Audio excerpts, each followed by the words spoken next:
Je suis content qu'on parle en français, ça me fait plaisir, mais I think I will address my speech in English.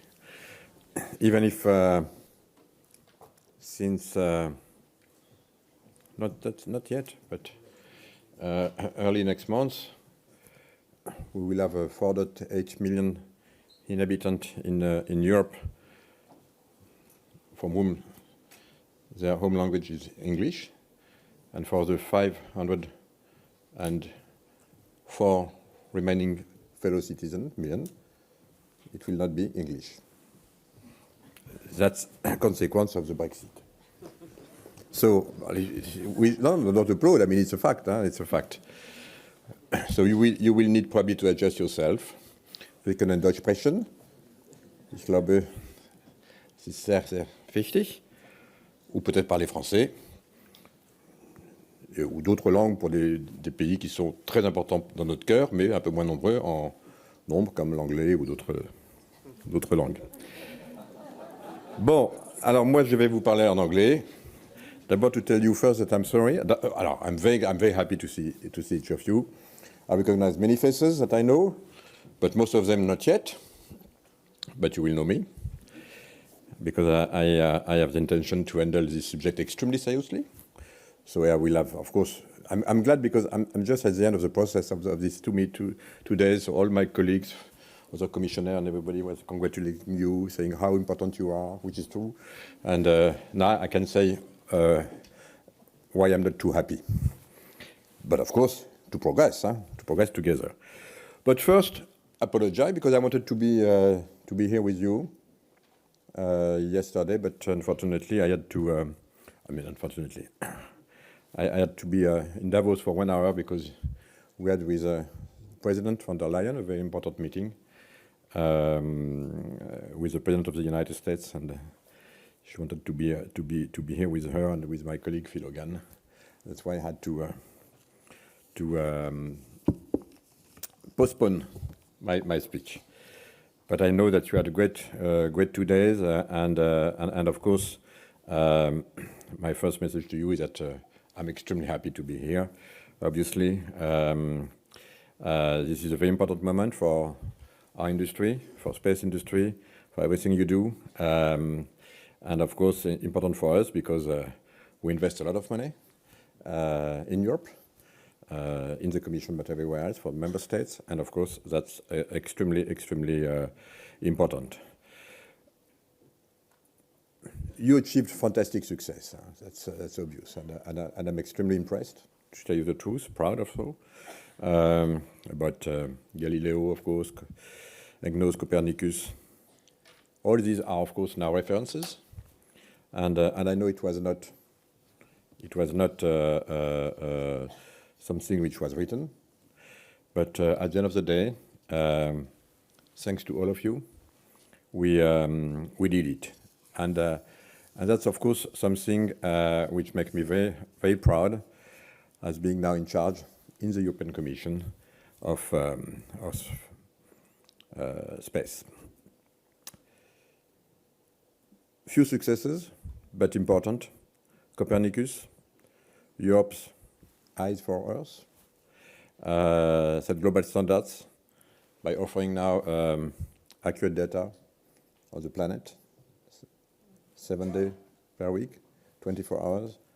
That's an amazing achievement.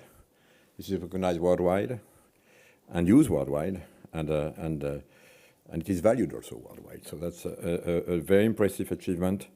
And of course, with Copernicus, Europe has probably one of the biggest data providers in the world, and you know that data is extremely important for all of us, and especially for me, but for our continent, for everyone. With more than 12 terabytes of high-quality data, Roberto, and we are looking for high-quality data in what we want to prepare for Europe, free and open every day.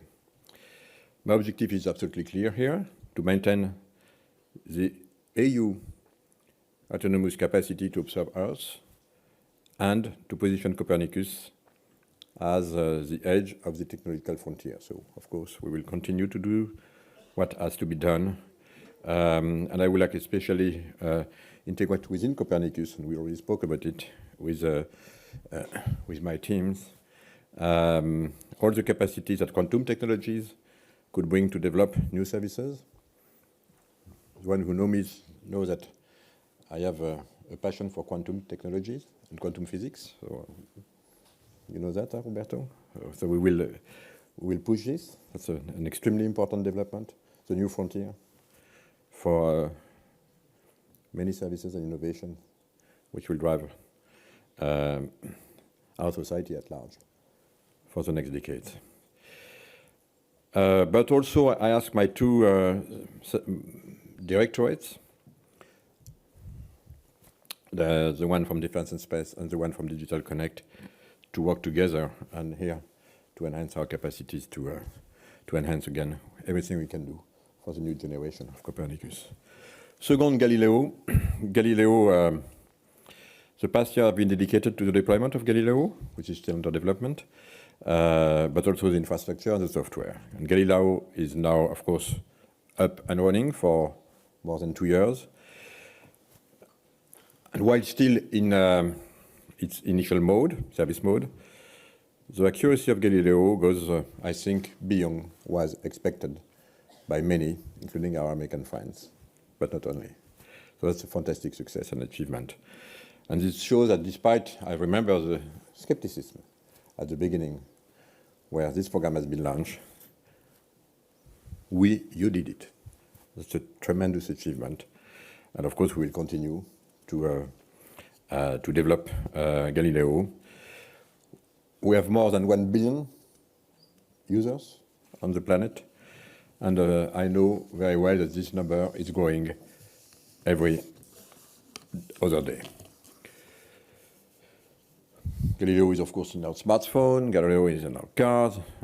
It helps also to save lives. And I saw the announcement that you have made, I think, yesterday or the day before, which is very important to activate the 112 emergency number, or the ecosystem in cars, and of course this rescue service. So my objective for Galileo is extremely clear. First, to continue deploying Galileo in order to reach the full operational capacity as soon as possible. Second, to continue improving the precision of Galileo with now a target of 20 centimeters, which will make, again, the best in the world.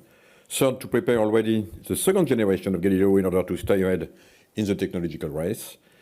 And of course, the transition batch procurement is ongoing, I know that. And fourth, to ensure the smooth development of encrypted signal, because Galileo is also, I just remind you this, a strategic asset designed to be also used for military and civil security purposes. Timo, you know this, we spoke already a lot of this. So with Galileo, I will come back on some governance issues we may have. Because now I'm on the good news part, so that's the fun part. And so with Galileo, I will not forget, don't worry. With Galileo and Copernicus, the place of Europe in the global landscape is absolutely very strong. And by the way, this is our signal. And this is my second message. Because of this, we just cannot afford to capitalize only on our past achievement. We need to invest in the future and to get organized to deliver more.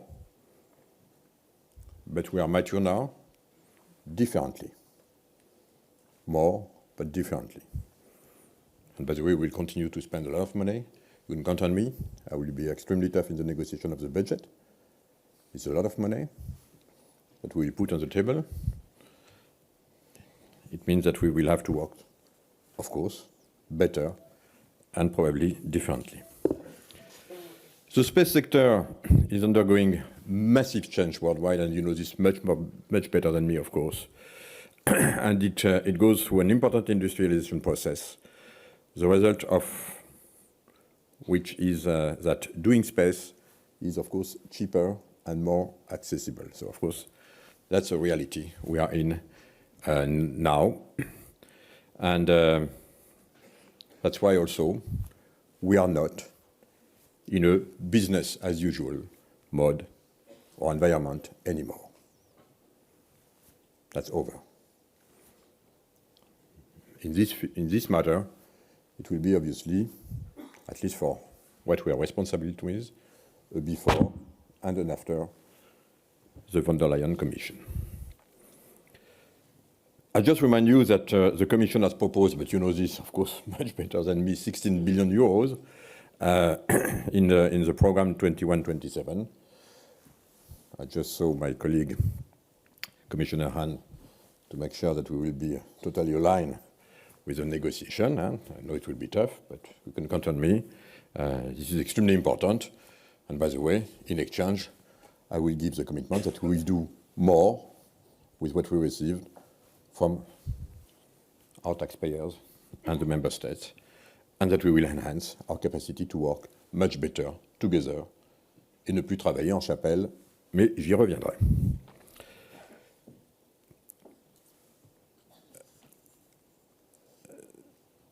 Of course, we will have to work also extremely close with the Parliament. We have many, I was very impressed, by the way, preparing my hearing, to realize that we have many MPs playing a big role and extremely well prepared, having the passion, and I learned a lot by listening to them. By the way, I learned a lot also in some ideas to enhance the way we could use the money and the way we could work together.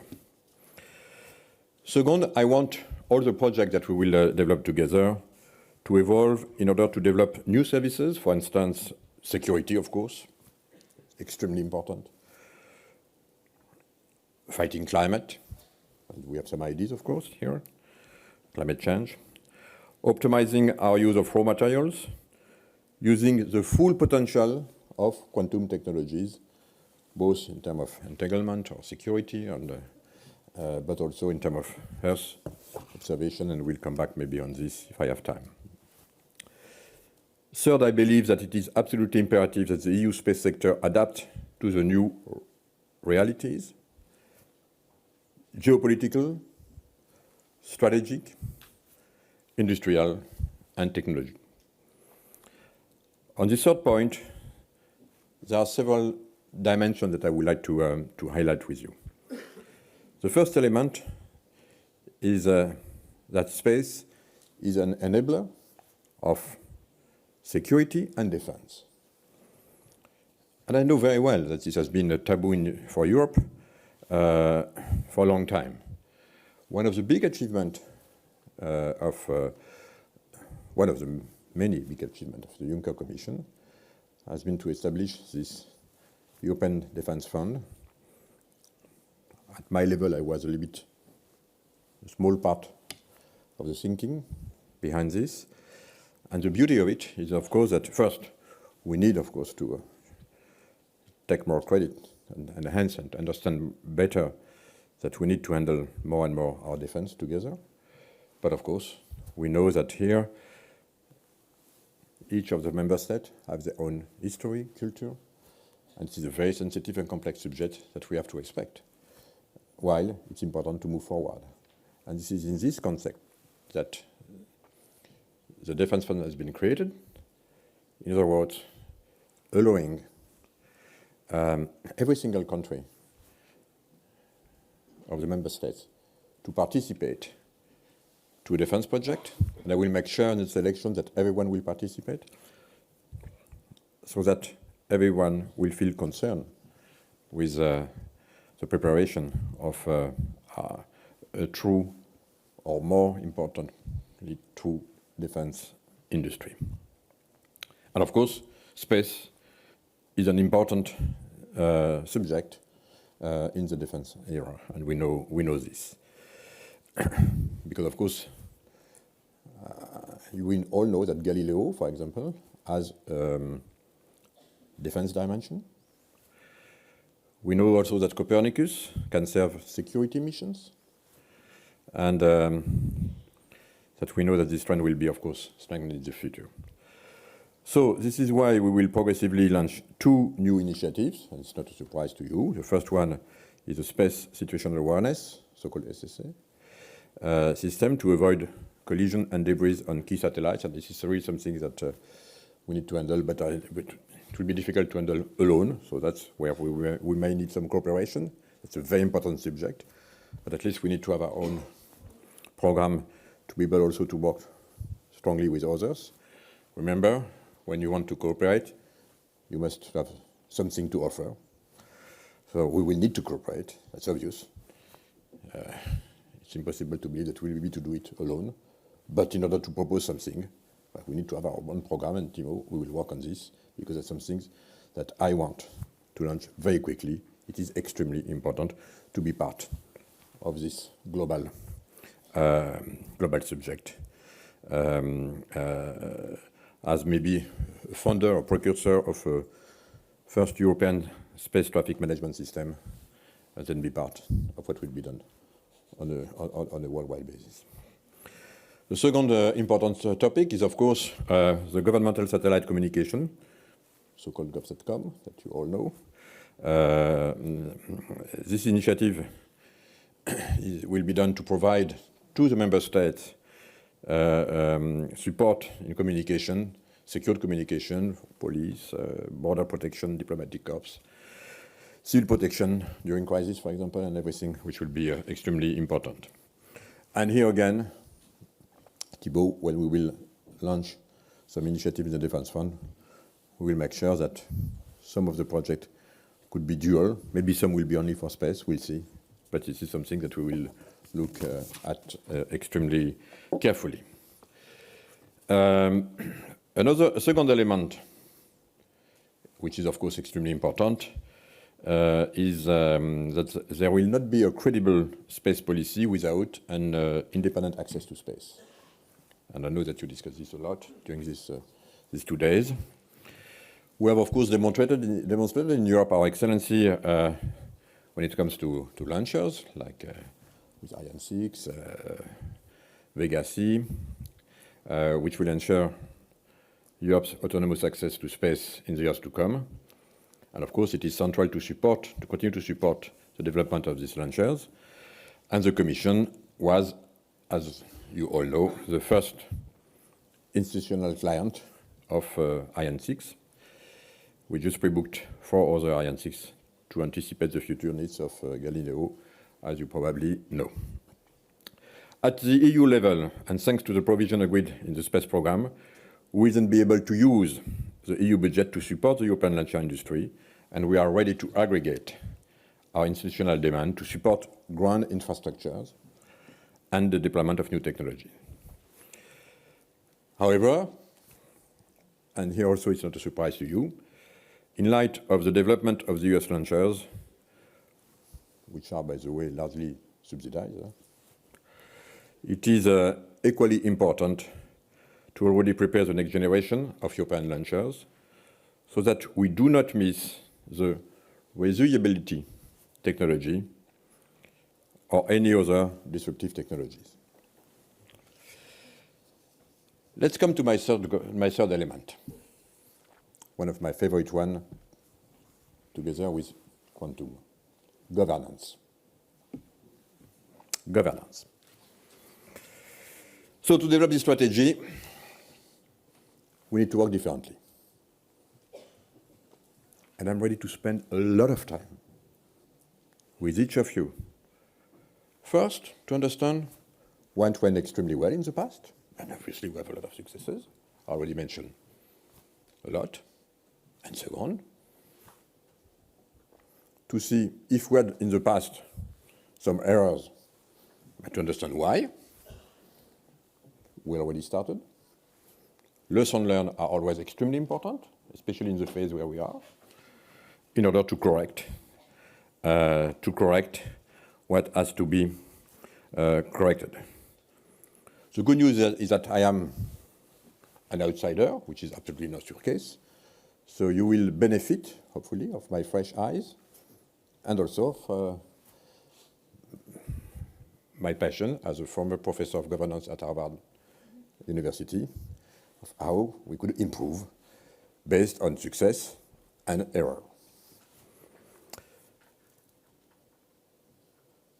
So, because you understand that something I understood and discovered are just not acceptable, or not acceptable anymore, and if we want to be successful, we have to invent a new way to work together. The Commission, of course, national space agencies, ESA, GSA, industry. I got some training when I was young because I have been an administrator for many years of le CNES. I got already a small training. I was, I think, for 5 or 6 years. J'étais un administrateur du CNES. Certains s'en souviennent peut-être. J'étais toujours un peu exigeant avec le budget, la façon dont on le travaillait, vous voyez, si on l'utilisait bien. Mais je n'ai pas changé. Et au contraire, je me suis aggravé. Mais j'ai toujours eu la même passion. Les projets qu'on imaginait étaient absolument fantastiques, passionnants, extraordinaires, exaltants. Et j'ai gardé ça. Mais enfin, maintenant, everything will be more costly and we will have much more projects. So we will have to learn. I don't want to come back on the governance issue that we had in July. It's fixed. I start to understand what happened. I'm not yet 100% sure of the responsibilities, but I will discover. And then my job will not be to punish anybody, but to propose and build together a new governance so that this will not happen. The good news is that, to tell you the truth, in July I wasn't expecting to be here one day to give you this speech. Neither in September, neither in October, and neither in November. But here I am, that's life. And the good news is that when I saw this news, wow, Galileo, no service for 1 week. I said, wow, 1 billion users. You know what was my first reaction? The system has been hacked by hackers. And I was afraid because I know the vulnerability, and this is a subject I know a little bit, Roberto. And to tell you the truth, I really thought it was maybe one of the reasons. No, the good news is just because we worked badly. That's easy. That's easy. Much more easy than to track a hacker. So that's, thanks God, we will be able to fix it. We'll be able to fix it. But we will have also to change some rules also, because I heard when I was discussing already to deep dive everything you do. Some said, yes, but you know, Mr. Commissioner, you know, I said we provide services, so we need to have a zero default. And I'm coming in an industry where you need to deserve the zero default. Yeah, but you know, we are still in development. And come on, no, we are still in development, so we have excuses. No, we are not still in development. Or maybe yes, but I don't care. We are providing services now. We have to change this. Huh? We are providing extremely critical services to our European fellows and industry. And by the way, not only. So we have to be zero default. And believe me, this I can tell you, but you know, delivering service when you're in development is complex, but give you some comfort. Providing it as a service with zero default is another story. This is a level that we need to reach, and I will help you, by the way. We will help you. We will help us to be able to achieve it and to do it. Another thing also we have to be clear is that now everybody understands that what you are doing is absolutely critical for Europe and for our interest and our sovereignty. And this is something which is extremely important for this Commission and for the state members. So we will have to make more robust everything we are doing, including also, of course, the change. I mentioned already some of the elements that we will have to cope with because of our British friends decided to leave Europe, and of course, we are all very sorry. It's not what we wanted, but it's a fact, and we have to respect the will of the British voters, of course, and we do respect it. But we will have to also, us, to take this into account. If I know, of course, that UK is an important member of ESA, okay, but the Commission is an even more important member of ESA, so I will have to make sure that our interests here, with our partners, of course, are well protected. That's my job. Nobody forced me to accept this job, but here I am.